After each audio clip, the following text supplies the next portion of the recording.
Hey, it's Chris. Thankfully, it's a little bit lighter week on the crowdfunding side of things. I've been under the weather for most of the week, but light does not mean not having interesting games to talk about. It just means less in sheer quantity. So, shorter video as well. I'd like all of these things around. A few updates at the end here, and tune in for tomorrow's video as well. The upcoming games for next week. It's going to be a bigger week the next 2 or 3 weeks before the end of June. So, take that for what you will. Yeah, I really did like Summoner Wars that much, folks. I did.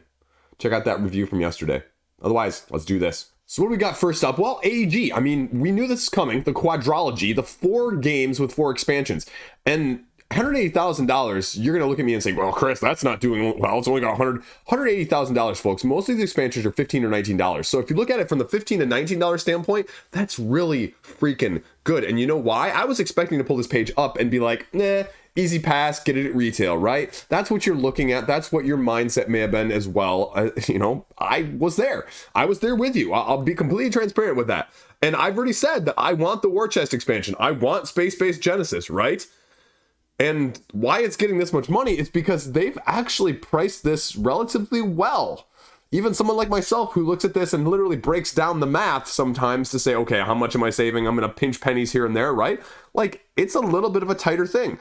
And that's going to entice people when you can't tell one way or the other. Obviously, they're going to get it on crowdfunding. They are. There's going to be some FOMO there. So I give them kudos on the pricing because, as I just said in the other video, I think last week, I just picked up Rolling Heights, though, with the both expansions from the Kickstarter, with their big May sale, like for 50% off. And that was really weird because 50% off, like everything, right? It wasn't one of those miniature market deals where like miniature markets like up to 95% off, or we have 50% off of this, and then it's this limited stock selection of things you've never even heard of that you couldn't even find on a map if you had to, like that sort of stuff, right? It wasn't one of those. Like this was Rolling Heights, their latest release, 50% off, shipped for less than I think actually the Kickstarter cost before shipping. So that'd be my only hesitation. You know, as big of a great thing as that was for me, it also makes me go, hey, AEG, are you going to have a sale like that next year? And can I pick up these expansions then for potentially less?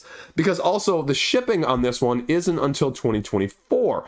And they've said already, it's even though it's almost a year out, that you're not going to be able to get piecemealed shipments, right? If you're one of these people getting some of the base games, because again, for most of these base games, that's a pretty decent price, especially if you're overseas. And the whole bundle for everything, this one right here, $199, that's actually at a really amazing deal. But as I say, with multiple game campaigns, buying more to save more is always a losing value. So unless you're in love with all 4 of these games, you know, you still pass on it because that's still $200, even if you're going to save $250 as well. What are you getting with all 4 of these games? Chris, you've talked about the price plenty enough now. So tell me about the actual contents of what's on here and why should I be interested in the first place? Space Base, War Chest, Tiny Towns, Cubitos. Addressing issues with all of them. Space Base, it's just giving you more Space Base. The thing that made the original Space Base so good, they sort of didn't jump the shark with it, you know? And if you actually know where that original reference is, let me know down in the comment section below, because I guarantee there's like 2 people that will. But it's just giving you more of the good types of different ships from the base game with a little bit more splash, without any more rules overhead, without any additional dice, without any additional tokens, right? Like that's what I want. I just want more of the level 1, 2, 3 goodness. That's why it's going to be good. That's why I need it, because my wife actually said, I don't like either of the other expansions. I just like the original. Okay, here you go. Nightfall, 4 different types of characters, you know, heroes, adventurers, whatever you want to call them. More of an assassin's stealth vibe right here. Infiltration, assassin, skirmisher, and saboteur.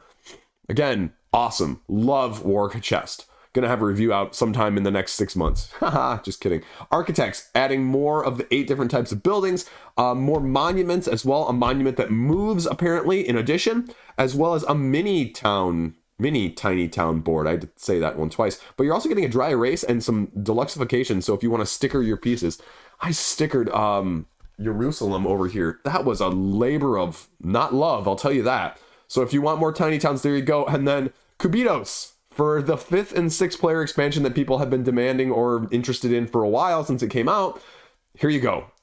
5 to 6 player expansion, a few new types of dies, a few new types of cards in every single color that you would want. That's everything. So not overly complicated things, not high barrier to entry things, but just good things. That's it. And then they break down the rest of it. They show you all the prices of this stuff, and there's reviews down here, and there's videos, I'm sure, and all the old expansions and everything, blah, blah, blah, blah, blah, blah, blah. You either know these games and you're interested in them, or you're not at this point. And so, again, like I said, I think the pricing has been relatively smart. I can't help the feeling of lurking in the background of another AEG sale next May and getting them both for like $35 shipped. And now, again, they actually subsidize the shipping. So, like, if I was looking at my expansions here, my 19 and 19, 38, the $8 shipping to North America right now, total, for any number of expansions that you want. I think unless you get all four, if you get like all four, it's like $15 or something, but $15 for 4 expansions, or $46 for 2 expansions right there. I mean, again, $46 shipped for 2 expansions is a good freaking deal, right? I was just looking at the Sinister Motives expansion for Marvel Champions online on Amazon right now. Lowest price ever at the time of me filming this at like, or last 30 days, I guess I should say, on Amazon for $25.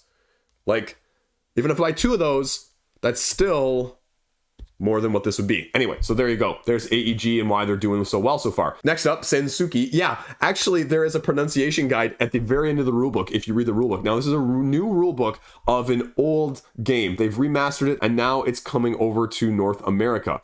And this is just a nicer version of it. It's already got reviews. It's not a recent game, but it's just getting a, beauty treatment essentially as well.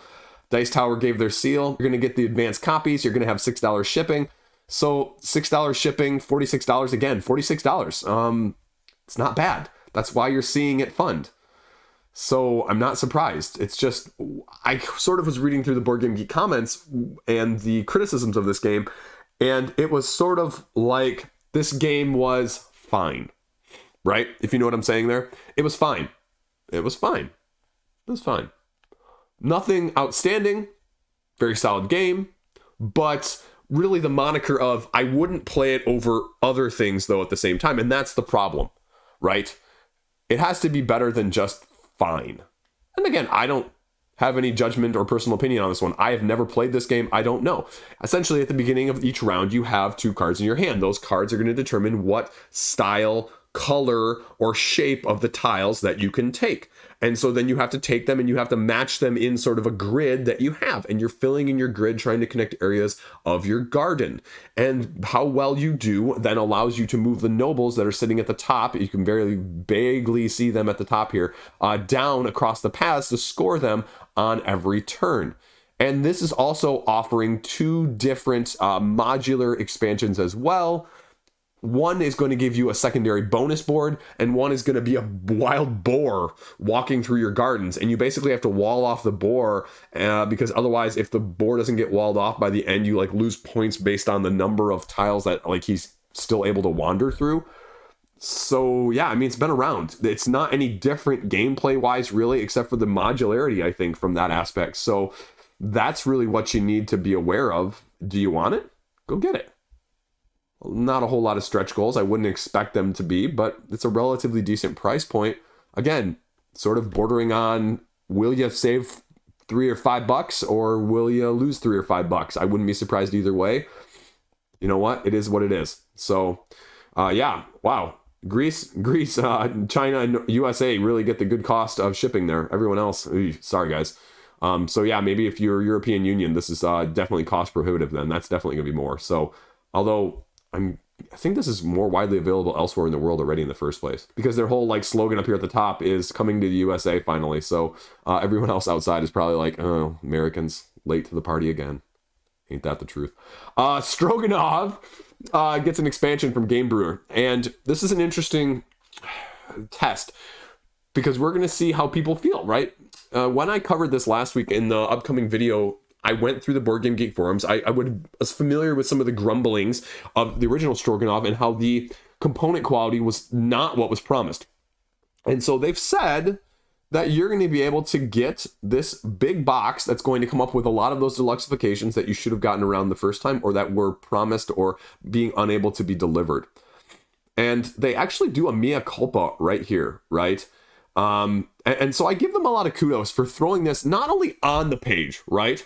Because you see plenty of companies that'll throw something little blurb like this on the page, but they'll throw it way at the bottom, like below shipping, right? And you'll never find it because, I'm, probably one of the 7 people each week that actually reads all the way down to the bottom of the crowdfunding pages. At the same time, if you paid for it the first time and you didn't get some of that stuff, it does leave a little bit of a bad taste. Now, the weird thing is, I can't actually tell with all of the pledge levels here.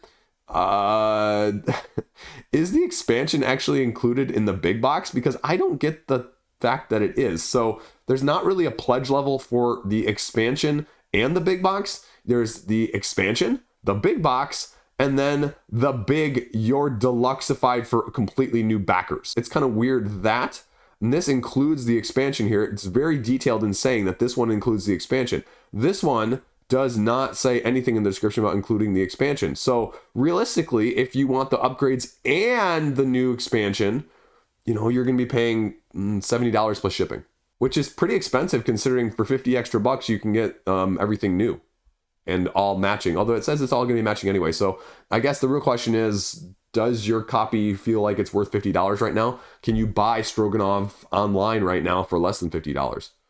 If you can, well, yeah, get the other 2. If you can't, well, take it for what you will. This is a Euro-based mechanistic game where you're going over 4 years, 4 seasons each with one-way tracks. And I thought it was very innovative the time it came out. It's definitely not for me, but there were a couple issues that I think people raised again on the Board Game Geek forums as dominant strategies, or there was even like an infinite loop that they had to, throw out some errata with.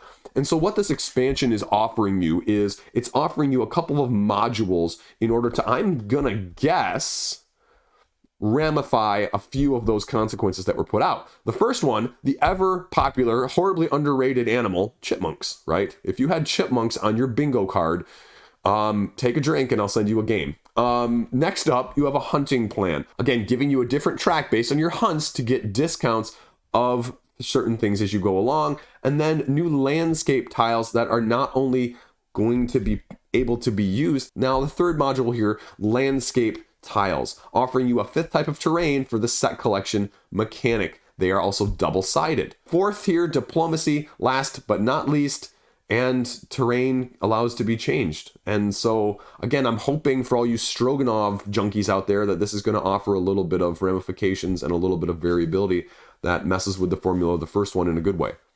Again, take it for what you will. Definitely not in my wheelhouse. They give you a little bit of a look-see about what's all in the deluxeifications here and the differences in the actual components, if that really matters to you. 2.1, 3.1 millimeter thickness of this or that, whatever. I know you people look at this all the time. And the only thing I'll say about these videos down here, and this just caught my eye, because, again, I just looked through it, right? I feel weird about the fact that you're using old videos from the previous campaign or even prior, right? This one right here from Man vs. Meeple. And again, to be clear, this is no shout out on the channels, right? But this is a 2021 video talking about most anticipated. This is Rado's initial prototype video. Like, I would just more recent reviews videos, potentially. So, I don't know. I see mixed feelings on this one. People really like it or they don't. Really kind of split very black and white in that one. So take it for what you will. It's got 50 grand. So there you go. 1,200 people though. 1,200 people and 50 grand. That's less, but I guess that's actually pretty much comparable to this one, right? 2,700 and yeah, this is a little over. Yeah, the ratio is a little different, but anyway. Worldbreakers. The Indigo Sisterhood. Now, I have to say a mea culpa because of me being sick this last week. I was supposed to have a video out on this because they sent me a review copy.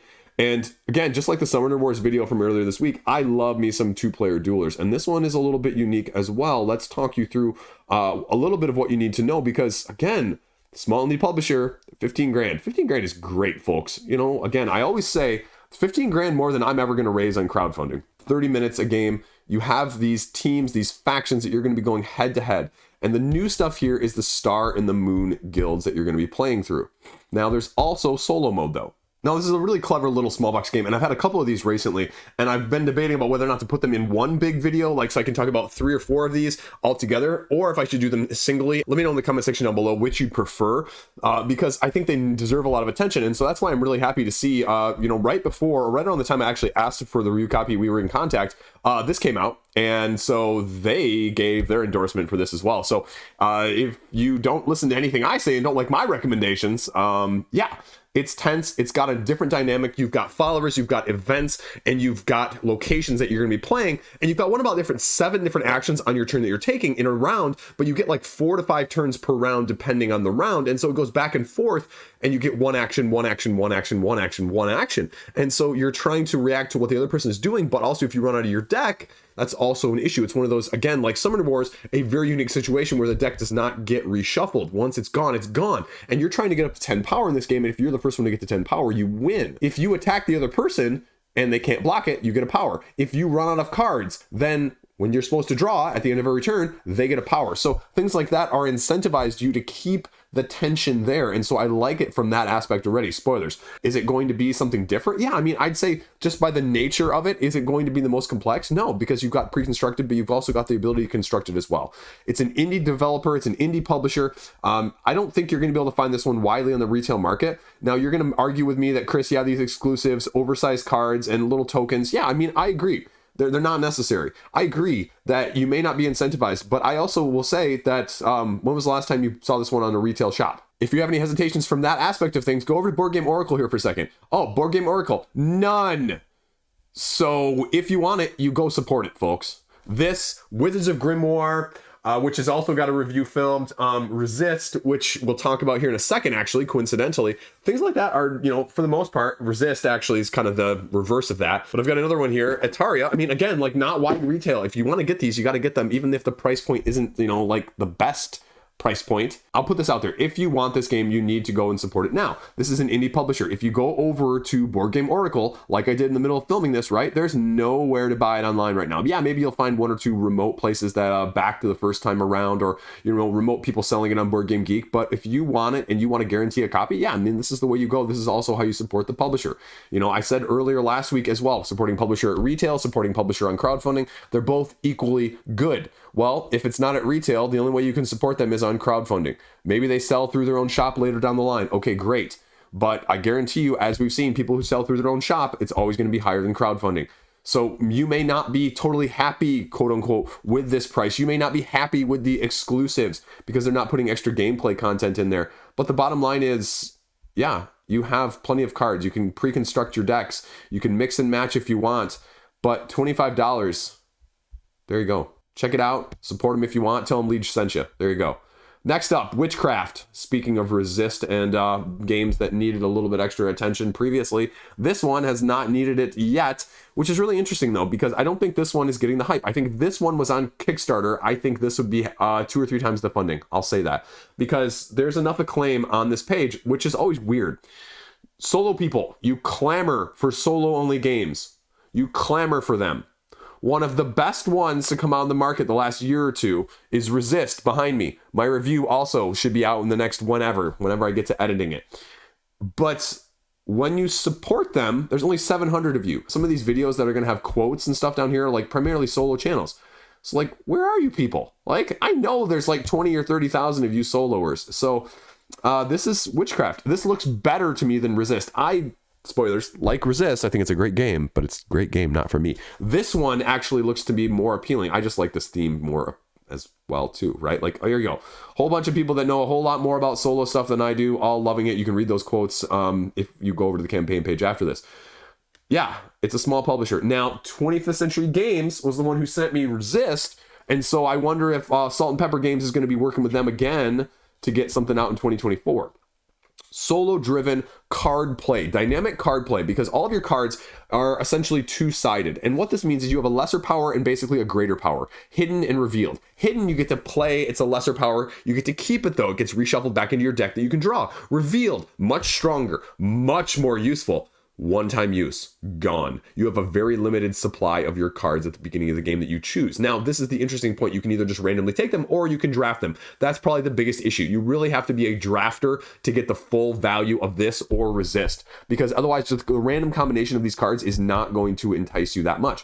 And what you do is you have these challenges that you're having to meet, essentially. Now they have missions in the other one with troops behind them that you have to knock out, and then if you knock out enough of them, you get the mission and you win a certain number of missions in order to, score solo game wise, because there's not really an end game victory condition in that one. But in this one, they've changed it up a little bit. This is the juror system. This is the thing that is changing the end game scoring, I think, dynamic, because this is how you're focusing on playing. You're trying to get through and convince the jurors.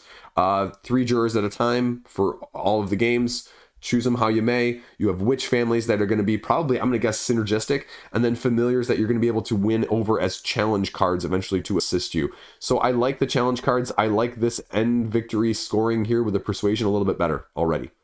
And yeah, like I said, 20 euros. So again, indie publisher. You just heard me with the other one, indie publisher. Is this going to be widely available? Yeah, probably at some point.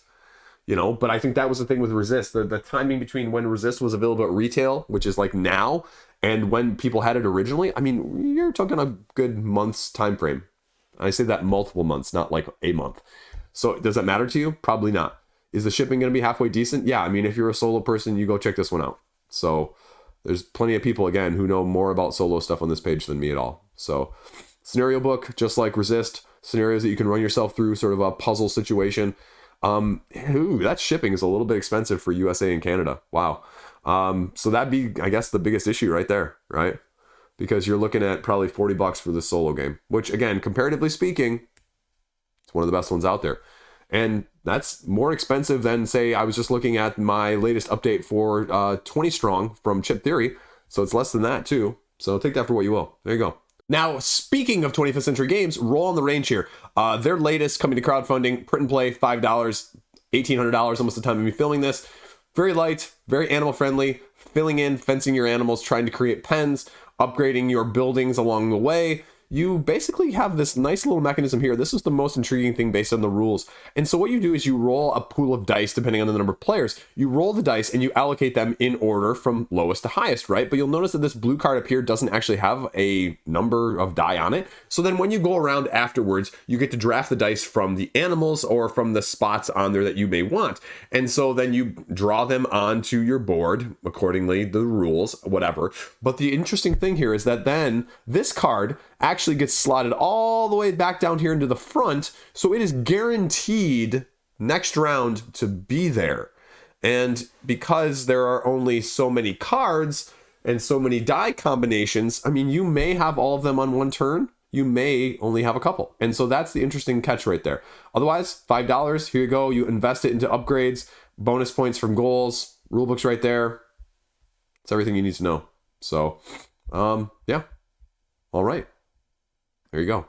Nano9games. And now this is specifically 9 nano-games, because nano means 10 to the 9th or 10 to the negative 9. And so they've chosen 9 as their special go-to here. This is the second wave that they said. They did a first round on crowdfunding. Now this is new 3 games coming back. And the nano thing that they're incorporating here is that they've gone with a 9 card parameter. If you've ever seen that on Board Game Geek, like the 9 card game challenge, right?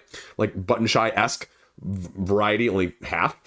Theirs is 9 cards, 9 cubes, 9 dice, 3 different games. Can you distill more complex games down into those components? And you've got the 12 patrols, the clinic, and then you've got asteroid miners here. And yeah, they've actually tried to port clinic, the super deluxe Euro game, into a 9x3, 9x9x9 that I just mentioned. And if you want more details, here you go. The first one, the 12 Patrols, is more of an abstract style game, very thinky, solo style if you're wilking from that aspect. I actually really like the aesthetic for this one. No idea though. Check out Rado's video. It's on Tabletopia as well. Clinic here, they tried to distill Clinic. And it's interesting, they say, how do you distill 200 tiles, 180 wooden meeples, and 28 pages of rules into 9, 9, and 9 right there? So I have no idea. No freaking clue. Asteroid miners as well. Dice rolling, 2-player game, excavating metals with a drill. Rado's tried them out. He's got some videos there you can look see, and that's all you need to know. A little bit more expensive than I would have guessed, but not too bad. $19. $19. And the whole kit and caboodle for all 3 will save you like $8 overall if you buy all 3. Again, don't buy all 3 unless you love all 3. And you can get the Wave 1 from the previous campaign as well. So I think there's actually a little bit of an expansion to go along with these as well. So that's why you're also going to potentially get them right here on crowdfunding. So there you go. Just kind of a cool concept. Definitely not in my wheelhouse, but speaking of not in my wheelhouse, Third Crusade on Kartini. Ion Game Design, again, funded. $13,000. Third Crusade, very heavy. Kartini, very heavy. 1 to 3 players, 2 to 3 hours. 1 to 6 players, 1 to 2 hours at least, probably. So Third Crusade is the struggle between the Crusaders or the Sultan in the Holy Land. Yeah, you're choosing your opponent's cards here with this one. Very, very cool concept, executing secret orders and having an alliance. The other side of things, Kartini, you can play thematically. It's more of women for freedom and for more rights in Indonesia, I believe. Competitive co-op or solo as well with that. But these are both heavier than I have the ability to explain in a short, concise manner on this channel. So if you want, they run you through the 3 years divided into 4 rounds, divided into 5 phases. So if you're doing the math there, that's 60 phases that you're going to be managing as a whole. Strategy, planning, command, upkeep. Okay, go check it out. Rules are there. Tabletop Simulator. Heavy Cardboard did a stream. They did an interview with the designer as well. Kartini was a 2021 Zenobia winner or Zenobia runner-up, one of those two, in terms of just pedigree, in terms of what the game has actually been tested for. So you don't have to worry about like, okay, this isn't a finished game. This is a finished game, right? But you don't really get a whole lot of explanation again on the page of what this is doing. So you're going to have to read the rule book. You're going to have to watch some video because that's the only way you're going to actually know. Now there's playthrough as well, so you can easily just watch that and place it. So take that for what you will.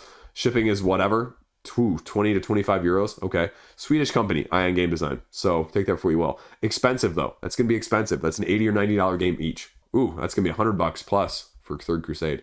I have no idea. They talk about it in the terms of Twilight Struggle-esque for Third Crusade.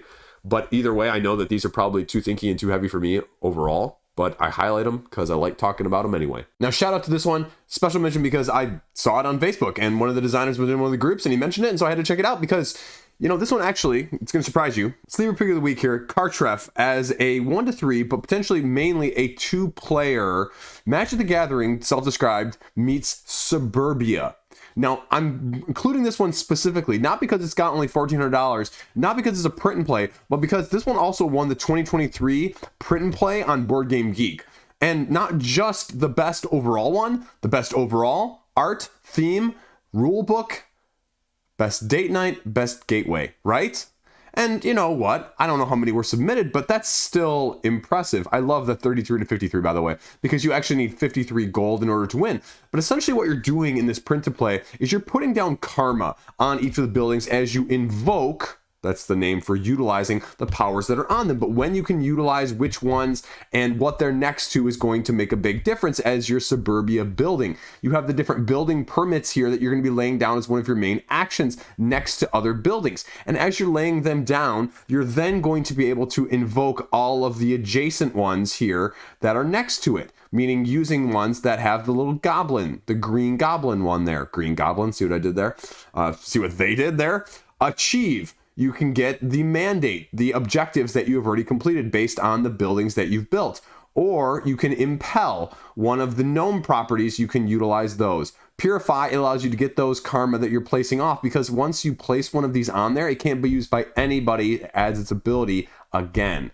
Now, I also didn't mention there's another one in here as well. Invoking on the achievement here, you not only get the mandates reward, but you invoke all of the big folk buildings as well, the little blue one right there. So you go until somebody scores 53 gold. You get gold based on also when you remove these karmas or these utilized tokens to purify it. That's how it goes, right? And then 53 gold wins. So it's going to take you half an hour. How to place there. Now, it says straight up on here, either this or actually it might have been the post on Facebook, that they are going to do the print and play here. And you can see by the pledge levels, if I scroll up right above my head right now, regular print and play is $4. If you want to get some STLs as well as all future PDFs, it's going to be $6. And if you want to get everything, including Nomadic Gardeners, whatever that is as well, you can get that for additional $2 from that. And then box Nomadic Gardeners is going to be $26. But later this year, I think, maybe even beginning of next year, I think they're going to do a game crafter as well for this, for an actual production printing version of it. So I'd love that because I can't do print and plays very well. So this gets a box version from me, and this might not be my collection. But want to give this a little shout out to good pedigree, good testing, clearly. There you go. Sleeper pick of the week. Tell them Liege sent you. Last up, truly speaking of indie, this is Loam from Cardboard Revolution. Again, funded. $13,000. Pretty incredible. This is soil ecology, and that's because it's coming from a person with a PhD in that. So 10-minute or less style game. I mean, it says playtime here, 30 minutes, but all of the reviewers down below are like, oh yeah, it plays in like 10, 15 minutes or less. And basically what you're doing is you're drafting these cards into your ecosystem. And you're given challenges in order to meet or to play alongside each round. And you're tracking your resources as you go across, because each of these cards that you're going to play in the upper left-hand corner has values for them.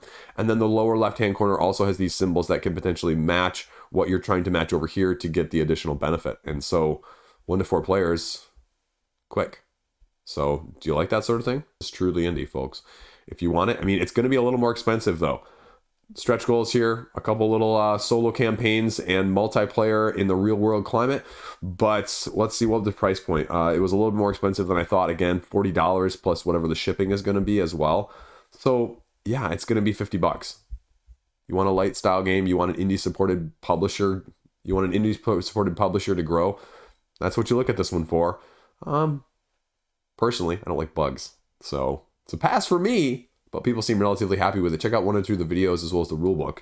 And it can give you a little bit more details on the exact nature of how you're doing it though. There you go. Now, a couple quick updates. Command of Nature. Why am I talking about this one? Well, 1, it's easily going to break $1 million. 2, if you're familiar with the Unstable Unicorns or the Unstable series as a whole, you may have been tuned into this. You may have been tuned into a couple of the other ones like Casting Shadows, Unstable Unicorns, or the other one that I'm completely blanking on right now. But what they've said is with all of their other ones, they're opening the door for a vast majority of the Kickstarter exclusive. So if you were one of those people who didn't want to pay in the secondary market for some of those expansions previously, this is the way to get them, because all you have to do, they say, is put in $1 for the Pledge Manager and you can get in the other exclusives. And I'm guessing one of the latest updates here is just that right there.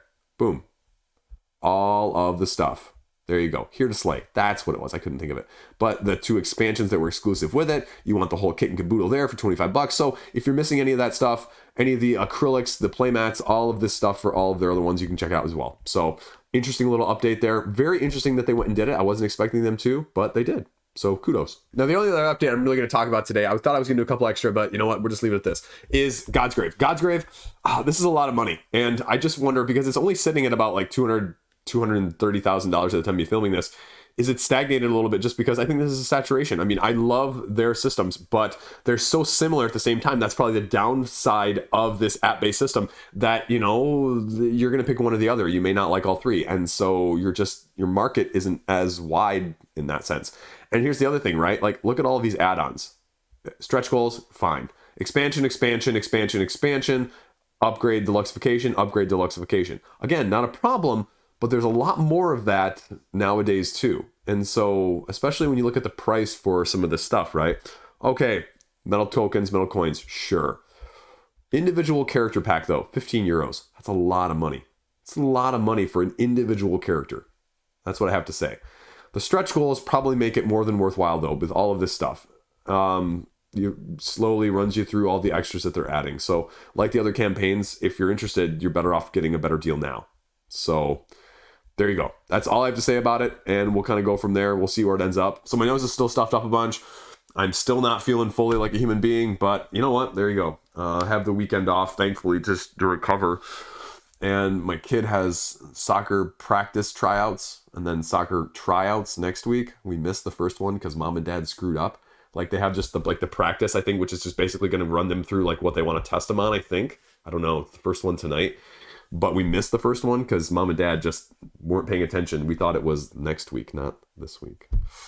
So I felt really bad about that. That one was awful. And then my wife bought a basketball hoop on the secondary market. So we have a basketball hoop now in our driveway, which the kids actually are really enjoying. So yeah, that's about all I got. I got a bunch of reviews though I got to get done, including I need to get Jerusalem filmed. I need to get Worldbreakers filmed.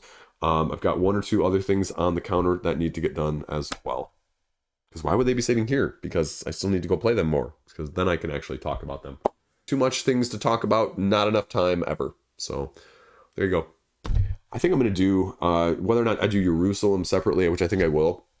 I might do Batoku separately, but I might also do like a Batoku, Jerusalem, Carnegie triad to see comparison-wise which I prefer as well.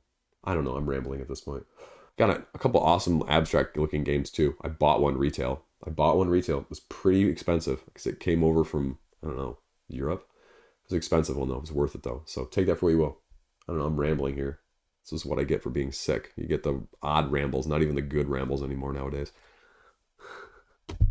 See you around. Stay classy.